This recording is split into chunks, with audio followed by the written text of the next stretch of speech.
Hello everybody. In this video I just want to kind of share with you some of these pots that I've been making. I do show some of my pots in some videos where I actually potted trees into them. I think for the most part they were pots similar to this one that are kind of like a artificial stone, and these are made out of concrete. They're reinforced with steel wire. This is another concrete pot that's just kind of more of in a traditional form.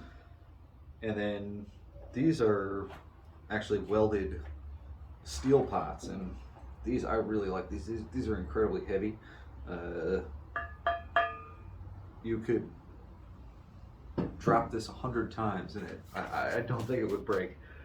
And it's certainly not going to get blown over by the wind or anything like that. I've been weathering these on purpose to get this look, and I really like it. I have another one here that I haven't quite finished up, but this one is massive. This is a real like masculine form. So I think I'm gonna put one of my big pines in that pot eventually. Anyway, I just wanted to share that with you. Some alternative materials that can be used to make bonsai pots.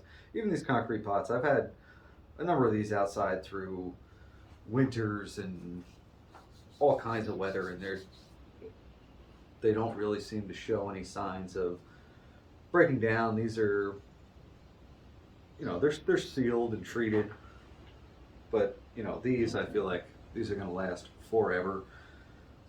But these give you a different look that maybe you can't achieve in another way.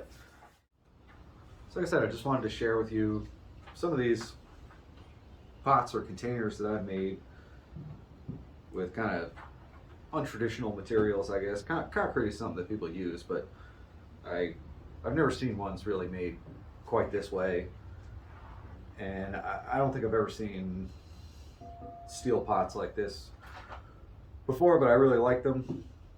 I hope you do too. Thanks for watching. Bye.